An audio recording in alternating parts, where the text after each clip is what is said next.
First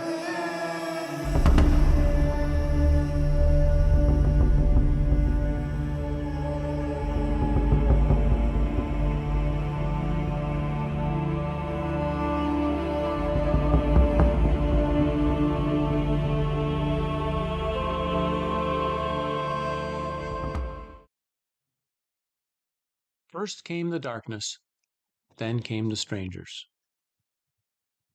Dark City is a movie made by the universe. Unfortunately, so few understood the movie, and it was such a flop at the box office, that the universe had to keep making more over time. The Matrix, Donnie Darko, Truman Show, Lost, Vanilla Sky, Inception, and Adjustment Bureau, to name a few. But to be clear, all of these movies are retellings of Dark City, except for Donnie Darko, which is in a special class of its own. Dark City explains much of our reality, the illusion of it, and who creates that illusion. But there are so many layers. And Dark City does not conclude with the happy ending people believe. John does not leave the cave. In fact, I find the movies listed above tend to be very good at presenting the cave, or at least the material element of the cave, but not the actual way of exit. I will give an overview of the movie in a paragraph or two for those who have not seen it. It was written and directed by Alex Proyas, a Greek originally born in Alexandria, Egypt, but lived most of his life in Australia. It is set in a city, seemingly in the 1940s or 50s, yet has elements from many different time frames. We find later that this is not a real city, but an artificial realm created using psychic powers by an alien race called the Strangers. The Strangers brought humans to this realm from their original home for an experiment. This false city is a world which they renew and change every midnight by implanting new memories and identities in the humans. This realm, we later find out, is a giant circular city floating in outer space, and it is always in perpetual darkness. The Strangers are a dying race, and they are experimenting on humans because they want to understand the human soul. They believe that by doing so, they will gain the secret to save themselves. They believe memories are somehow linked to the soul, and as such, the main element of their experiments is human memory. Every night at midnight, the city is stopped, and everyone is made to go to sleep. During this freeze period, new identities and memories, as identity is linked to memory, are given to each human, which they will live out the following day. One day they live rich, the next day they live poor. This means that the humans in Dark City wake each day with another series of false memories to a character that is not really them, which will change again the following day. Some characters seem to stay the same for a while, such as the detective, while others change on a nightly basis. But at no time are they living the truth of who they are, because after so many memory wipes, they can no longer remember. One of the first things to understand about Dark City is the names of the characters. John Murdoch becomes our hero. That he is named John is significant. But what specifically is the name pointing towards? Is it to John as the key disciple of Jesus and writer of the Gnostic and Cathar text Secret Gospel of John, also called the Apocryphon of John? Or is he John the Baptist? Or is the name relating to the idea of all the heads of the Priory of Zion, of Rennes-le-Château lore, who all took the name of Joan or John? He will be the original one of the first Matrix movie alludes to. A bigger message lies in the name of the Doctor, played by Kiefer Sutherland. He has been given the same name as Dr. Daniel P. Schreiber, a German who wrote Memories of My Nervous Illness in 1903. In this book, he describes a mental breakdown which sent him to psychiatric hospitals for years. While it became a key foundation text of psychology, when you look further during his episodes, he is discussing the makeup of the reality, the realm of God, and beings he sees interacting with people. It is hard to say how much of what Schreiber went through was true mental illness, and how much was seeing past the veil of normal reality and having no ability to deal with what he saw. I am currently a few chapters into it, and needless to say, it is a fascinating read. We get our first glimpse of John as he wakes up in a bathtub. This bathtub will become an important symbolically and one of our many Matrix similarities. We find out later that somehow he managed to burst free from the attempted nightly insertion of the new memories. In this case, to make him think or believe that he is a serial killer. I will get to this opening scene later in the examination. He knows not who he is or where he is, and goes on a search for his real identity.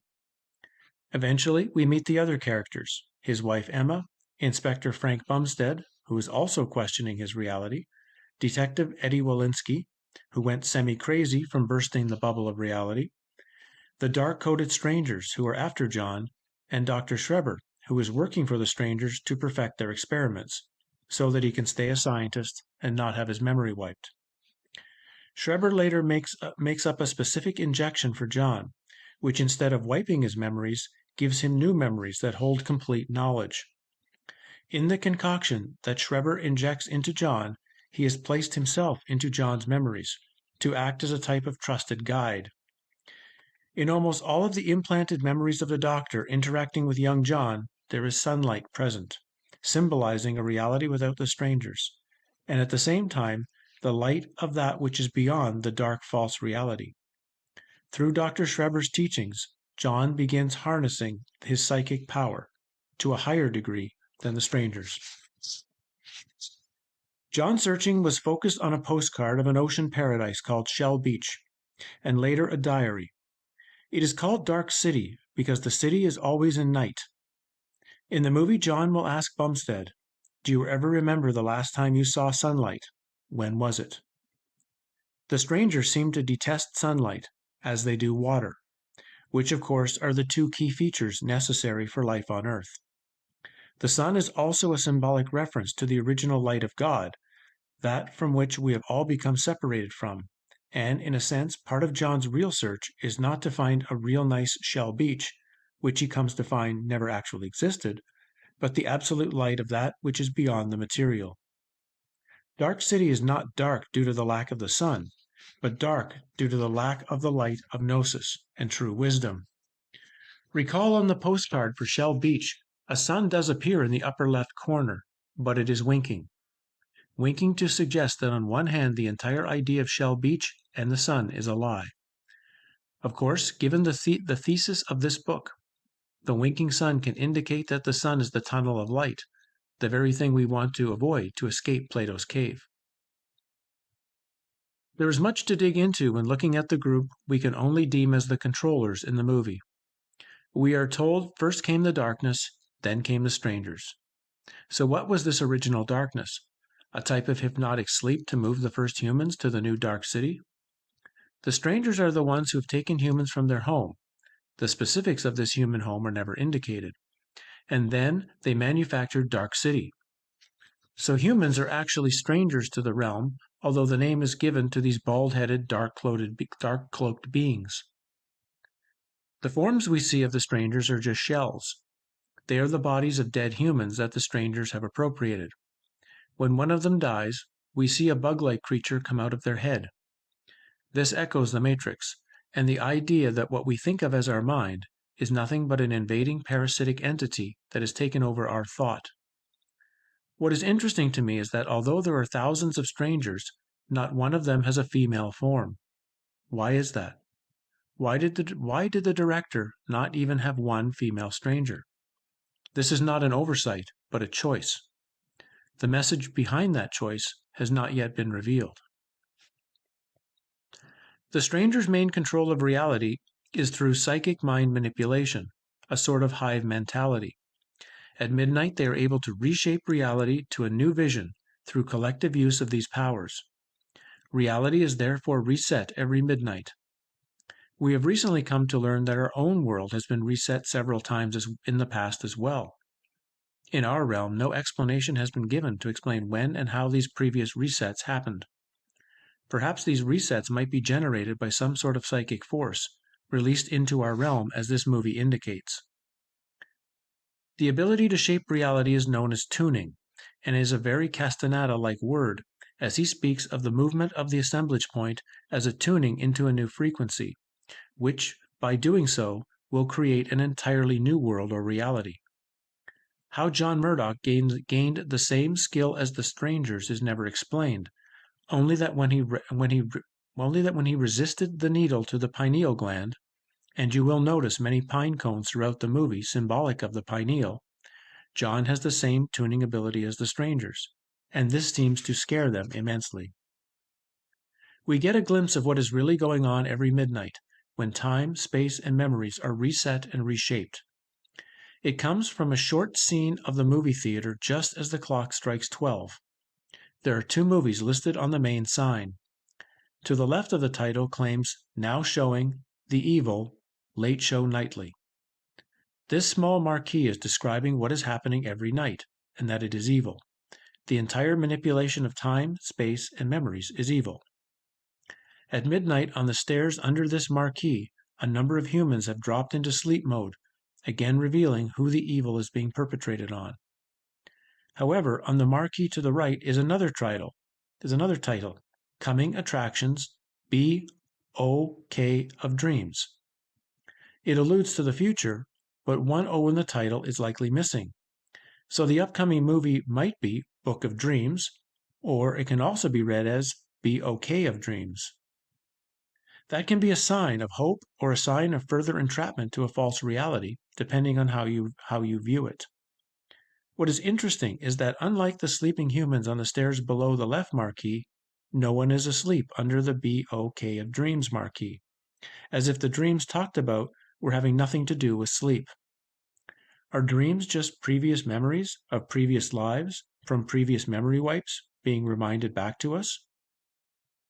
This paragraph might be very difficult for those who have not seen the movie.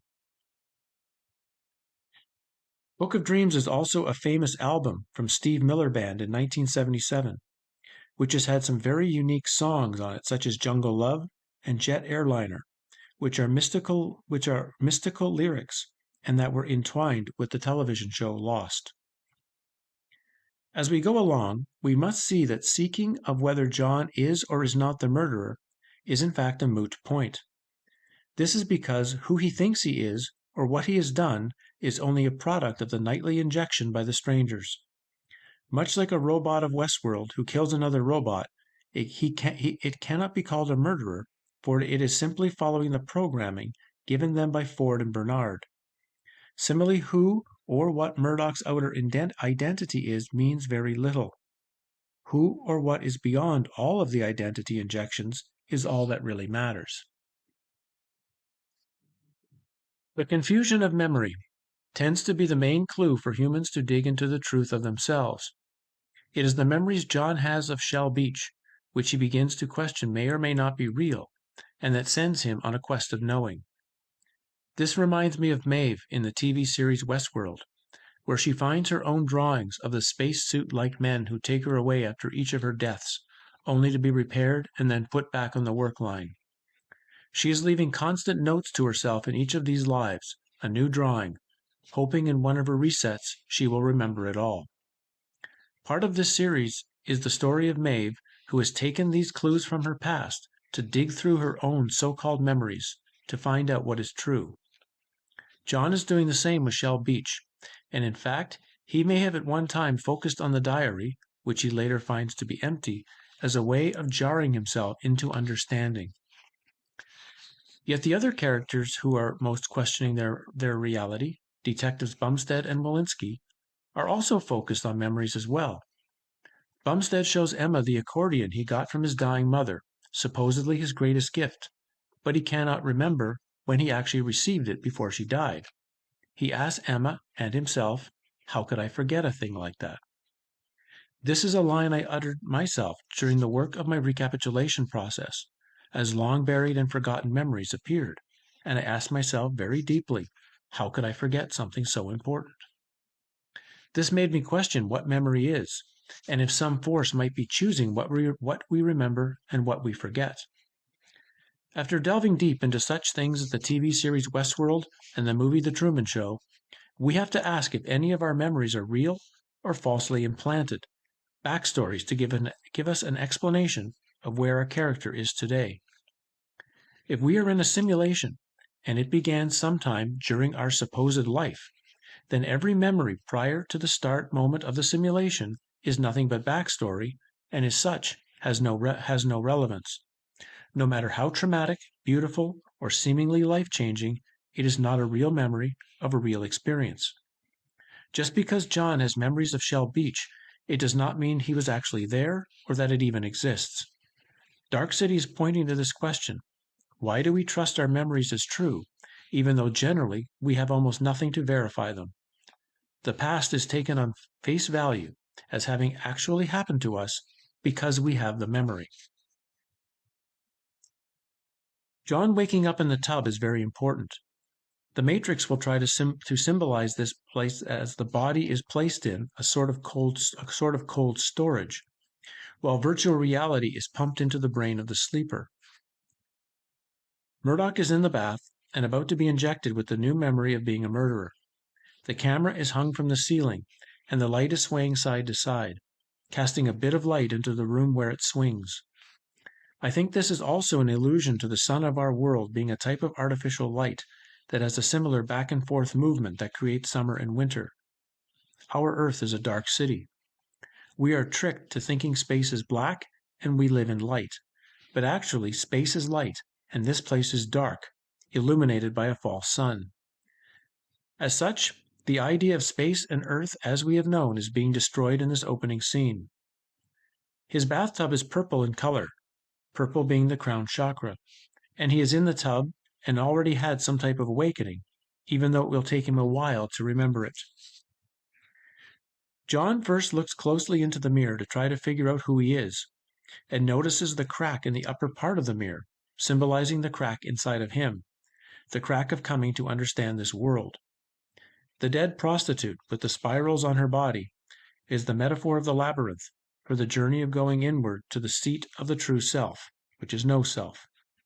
There are many spirals within the movie, representing cyclic time, the labyrinth of going inward, and links to the TV show Westworld. John first looks closely into the mirror to try to figure out who he is, and notices the crack in the upper part of the mirror, symbolizing the crack inside himself, the crack of coming to understand this world. The dead prostitute with the spirals on her body is the metaphor of the labyrinth, for the journey of going inward to the seat of the true self. There are many spirals within the movie, representing cyclic time, the labyrinth of going inward, and links to the TV show Westworld, which had the man in black on a quest to understand the spiral as a metaphor for ultimate knowing. In Dark City, the strangers are trying to understand the human soul. Dr. Schreber is working with rats in a maze. He is looking into ways to get the spirals into John or other humans. A key moment is when John looks at the tip of his finger and sees that it too has become a spiral labyrinth. As if he himself is not just working through the labyrinth, but the maze he must journey through and beyond. We notice later that he accidentally breaks a fishbowl. The goldfish is struggling for life. John was not going to let this fish die, and saves it by placing it in the bathtub.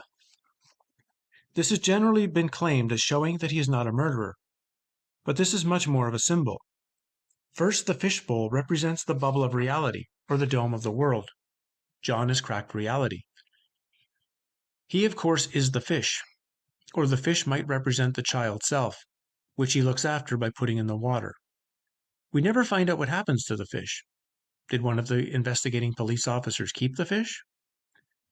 This goldfish bowl breaking is seen often in film, most recently in the first episode of the very strange TV series Moon Knight. Frederick Kwiatkowski, in his very excellent article, gave a presentation that several Gnostic viewpoints were included in Dark City. I will let you read the article, the link is below, and dig further into his thesis. A brief overview of the movie can include the revelation that the creator of the world was not a good god but an evil one, the Demiurge or Mr. Book of Dark City, and this Demiurge created an artificial simulation that the Gnostics referred to as Hell, and then trapped souls in this realm. The trapped souls are kept in place by his agents, which Gnostics called archons. This is Dark City in a nutshell. Humans are brought to the city from some other place. We are never told how the strangers accomplish this. They are held in the city under constant false identities, in a world that is very clearly simulated. In the Gnostic world, however, in order for this demiurge to create required a fall, this being the female half of the good god Sophia dropping into matter. Her error, as the Gnostics call it, allowed this realm to be created and for souls to be trapped. I will discuss Gnostic ideas in a chapter in Book 2, but their belief that Sophia snuck a divine spark, or pneuma, a word linked to the lungs and as such to breath, into the original demiurge's creation. It is this divine spark within, which does not come from the demiurge, that can allow for all beings in this creation to be potentially redeemed. Kwiatkowski also discusses the idea of the Redeemer, a concept of a being or spirit from outside of physical matter who is entered in order to present gnosis to the world, and thus provide the pointer to an exit. To Gnostics, Christ was called a Redeemer, as that was his role, not to take away our sins, but to act like a pointer for our own inner resources to find our way back to the Father. Watching Dark City, it becomes very clear that The Matrix that came out the following year is in many ways almost the same movie, and in fact was shot using many of the exact same sets. We might think of it as Dark City 2.0. I think of it less as the makers of The Matrix stealing ideas directly from Dark City, though the director feels otherwise, but instead as the universe, what is outside of the cave, using the movie to bring knowledge into our realm. Dark City was not a cinematic success. Almost no one went to see it. However, the next year, The Matrix took the world by storm, and it is this movie that became used in the vernacular for describing false reality. I can say Dark City actually tells far more of this reality and how it is structured, and can be seen as the original and more complete Matrix story. Let's start with the similarities between the movies, as this also reveals an evolution that has happened. First is the character Neo, thought of as the one that will save humans. It is mentioned that there was a one before Neo who had the same powers. This is John Murdoch. Murdoch, although having gained total knowledge of Plato's cave, and even how to manipulate it to remove the strangers to create a better place, obviously did not free anyone. This is now the task of Morpheus, Trinity, and the like, because Murdoch's efforts did not end the control. The world continued on, perhaps with a nice freedom-like quality for the people for a few hundred or thousand years, but then the world of the Matrix comes into place. After a war and darkening of the skies again, people were placed in pods and a fake artificial reality created. What, if anything, was gained? The first question is Neo really another version of Murdoch? Are Morpheus and Trinity on the good side? They still wear the same long dark coats like the strangers wore. Humans in Dark City were not the ones to wear these outfits. Are they being worn to symbolically present that they have picked up the tuning ability of the old strangers, and as such have chosen to look like them?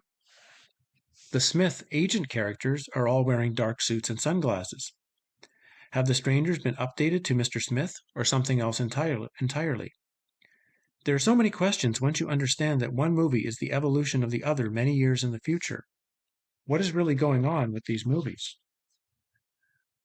Dr. Schreber and Morpheus say almost the same exact lines of dialogue. We know Schreber was working for the strangers until the end of the movie, so is Morpheus also working for the agents behind the scenes? As for other obvious similarities, the names Mr. Murdoch and Mr. Anderson are constantly repeated in both movies. John and Neo both awaken in a bathtub-like device and in similar motions. Both John and Neo are warned over the phone that the agents or strangers are coming for them. In both movies, the pursuers come out of the same elevator in the same way. There are similar building jumps that happen on the exact same buildings, and the same black and white stairway is used. The underground lair of the strangers becomes the underground city of Zion in the Matrix. So who really inhabits this city? Both movies have needles inserted into the characters' heads, in the front to implant the false memories in Dark City, and in the back to implant the so-called knowledge programs in the Matrix. Both movies have the same bug-like creatures in the bodies. In Dark City, they are in the aliens, but in The Matrix, they are in people. Does this mean that Neo is really a stranger? Or have the aliens gone from implanting dead bodies to live bodies? Or is this a clue that Neo, and perhaps the entire ship of people, are in fact dead and being used by the aliens in some way in some sort of manufactured dream realm? When you start to see Dark City as the origin story, all these Matrix similarities are a call to go back to origin to find your answers. Dark City seems to give a complete uncovered view of how humans are fooled and by whom. There are many scenes that mirror the 2011 movie The Adjustment Bureau, which in some ways also is the movie Dark City retold. Here are a few similarities. The hats worn by the so-called controllers, the hatred of water, doors being magically formed to take you to a new area of the city, memory wipes going on for the people in the city, and another unhappy ending. Matt Damon is now the John Murdoch character, and he and Elise choose the Matrix, the lie of love and life. It is presented to the viewer as if someone being called the chairman has changed the story so they can be together because of how much they love each other. How wonderful. No. This is a creator who had agents controlling people for centuries, wiping their memories, altering lives, destroying all attempts at free will, and then all of a sudden will just become a super nice guy for Matt Damon and allow his life? The manipulation is still going on, and the chairman is choosing the life, not Matt Damon. The control is still complete. The search for real truth or why this world is so controlled is over. They will live out in happy fantasy land only to die, have their memory wiped, have this chairman, the demiurge, reincarnate them back into a new body with no memory, and live out another useless life. You are either in the system or you are out. As the Adjustment Bureau shows, there is no middle ground. There are also many similarities between Dark City and The Truman Show, a movie from the same year. This includes both Murdoch and Bumstead bashing apart the brick wall with pickaxes to get what is outside of the bubble reality, while Truman's boat pierces the sky barrier to see that the horizon was just a painted wall. There are also parallels to Bill Murray in Groundhog Day, where only he has been granted knowledge of the nature of reality, while the rest of the surrounding people, who also get reset every evening, although they retain the same memories and personalities, stay asleep to the knowledge of their ever-repeating day. The ending of Dark City is not the happy ending viewers believe. While there is a type of happiness because the strangers are gone, and John reconnects with Emma in the new sunlight ocean world he has just manifested, Emma is not Emma anymore. She is now Anna, and has no previous memories of who John is. She seems to feel a connection to him, attempting to show, perhaps, that one's love goes beyond even identity as she walks with him into the sun to Shell Beach. But there is far more hopelessness here than hope. This is because the movie ends similar to just about every other movie with a theme of Plato's cave. No one exits the cave. The cave gets seen more clearly. There has been a sense of freedom or control exerted, but everyone, including John, is still in the cave. Other than him, no one else it seems to have awakened to any deeper levels. Everyone else, just like Anna or previously Emma, will continue in ignorance, living in their most recent memories and identity. In fact, Anna could be more trapped than before, because while life was previously nightmarish, difficult, painful, and dark, there will still be a seeking for what is true in some way. When life becomes pleasant, beach-like, and is always sunny, nice, and light, the need to see what is beyond generally ceases. Prison has been made into a nicer experience. Even though John has gained the complete tuning ability of the strangers and can shape the world, granted, he has made it a much lighter and joyous place. What has been gained? He is still alone in his knowing, living among souls who at this point do not know as he does, and who are all still trapped in a false character. John still does not know where the original human world is, how they got to Dark City, or how one can leave. The next phase of this story is the Matrix movie, which shows where Dark City headed. The Matrix reveals that for all John did and changed, not much ended well. The world of Neo after he escapes the first Matrix is the one where the machines have taken control, placed humans into pods, and given them an artificial world to believe they are living in. The few remaining humans are holed up in the old inner world of the strangers. You can clearly see that Zion is the stranger's old lair. Thus the movie Dark City continued to become the world of the Matrix. The suggestion by Morpheus that this took a long time, but the end result was that all of John's changes had almost no impact at all. The aliens, still in bug-like form, but now using AI machines, have retaken the world. This is the real message of Dark City and the Matrix. No one exited Plato's cave. John's world got overrun. The aliens put humans in a full-time sleep mode and made an artificial world to use them as batteries. This was the world Neo wakes out of.